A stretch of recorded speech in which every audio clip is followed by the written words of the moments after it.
본 영상은 생성형 AI를 활용하여 제작되었습니다. 1592년 5월 중순, 일본군이 조선에 상륙한 지 불과 한 달 만에 임진강 방어선이 무너지자 조선 조정은 명나라에 사신을 보내 구원병 파병을 요청하였다.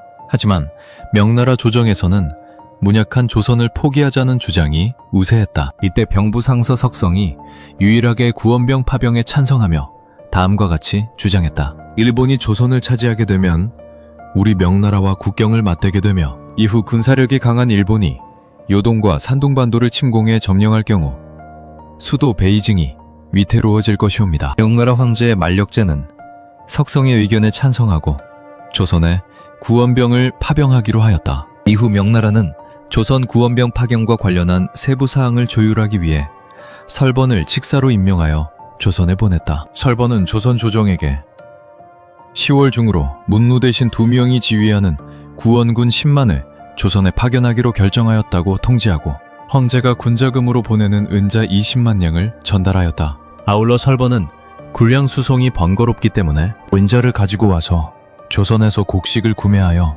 군량을 조달하는 것이 가능한지에 대해서 물었다. 이에 조선왕 선조는 군량 구매가 어렵다는 입장을 밝혔다. 대인께 송구하오나 조선은 상업이 발달하지 못하여 은자를 가져오신다 하더라도 군량을 구매하기는 어렵습니다. 명나라 측에서 군량의 절반을 마련해 오신다면 나머지 절반은 우리 조선이 어떻게든 조달해 보겠습니다. 선조는 호조 판서 이성중을 불러 추수철이 지나면 군량 마련이 더욱 어려워질 것이니 그 전에 무슨 수를 써서라도 명나라의 10만 대군이 2달 동안 사용할 군량 12만 석을 확보하라고 지시하였다. 이성중은 10월 중순까지 최선을 다하여 군량을 모았음에도 불구하고 태완도의 10개국에서 2만 석을 구할 수 있을 뿐이었다. 그런데 군량 문제는 예상외로 쉽게 풀렸다. 명나라에서 조선이 가난한 나라인 것을 알고 70일치 군량 14만 석을 스스로 가져온 것이다. 명나라는 요동에서 의주까지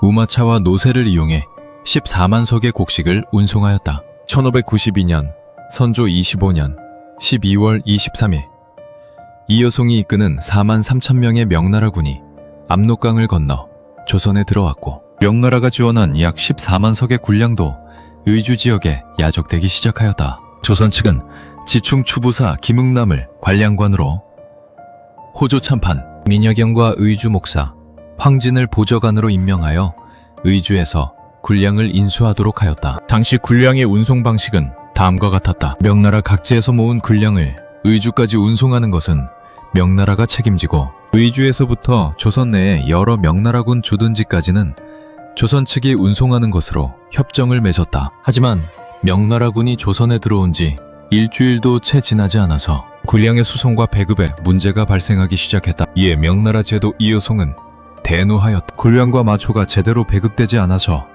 전투력에 문제가 발생하고 있소이다. 울량관들을 잡아다가 곤장을 치시오. 선조 26년 1593년 1월 6일 이여송이 이끄는 명나라군이 평양성을 포위하고 공격을 시작하였다. 이틀간의 탐색전을 통해 일본군의 약점을 파악한 뒤 평양성 포위 3일째인 1월 9일 불랑기포를 비롯한 각종 대포와 불화살을 일제히 발사하여 성벽을 무너뜨리고 성 안을 불바다로 만들었다. 이어 보병을 투입해 성 안으로 돌입함으로써 일본군을 격파하였다. 그러나 명나라군이 일본군을 추격하며 남하하자 군량 보급에 심각한 문제가 발생하기 시작했다. 명나라군은 평양성을 탈환한 뒤 도주하는 일본군을 추격하여 황해도 7참에 도착하였으나 그곳에는 군량이 전혀 없었다. 장거리 행군에 지친 명나라 대군은 혹한 속에서 들판에 천막을 치고 보급을 기다렸지만 식량이 부족해 며칠 동안 굶주려야 했다. 요동 기병이 타고 온 말들 또한 마초가 부족해 극심한 굶주림에 시달렸고 이로 인해 기병 전력 역시 크게 약화되었다. 이는 명나라군이 전쟁 초기에 겪은 가장 심각한 보급 위기 가운데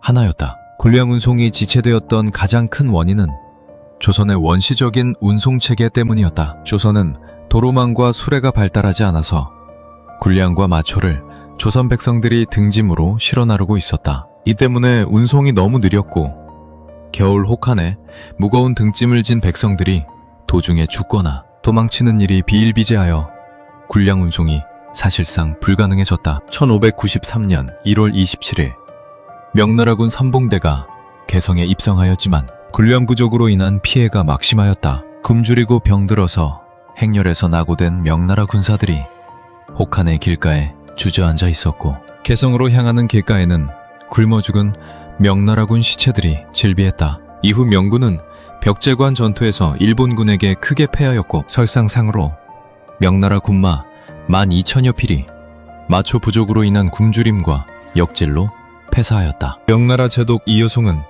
군량과 마초 부족으로 남쪽에 대군을 주둔시킬 수 없다고 판단하고 개성에 예비대 5,000명만 배치한 뒤에 유동으로 퇴각하였다. 명나라 경략 송응창 역시 군량과 마초 부족으로 더 이상 전쟁을 지속하기 어렵다고 판단하고 이여송의 철군 요청을 승인하였다. 명나라는 평양과 개성을 탈환함으로써 조선 영토의 절반가량을 수복하였으며 이를 통해 일본군의 요동 진출을 저지한다는 1차 전략 목표를 달성했다고 보았다. 이에 따라 명나라는 일본과의 협상을 통해 전쟁을 종결하려는 노력을 기울이기 시작하였다. 평양성 전투 이후 명나라군이 공세를 지속하지 못하고 전투 수행에 어려움을 겪은 주요 원인은 열악한 보급 문제였다.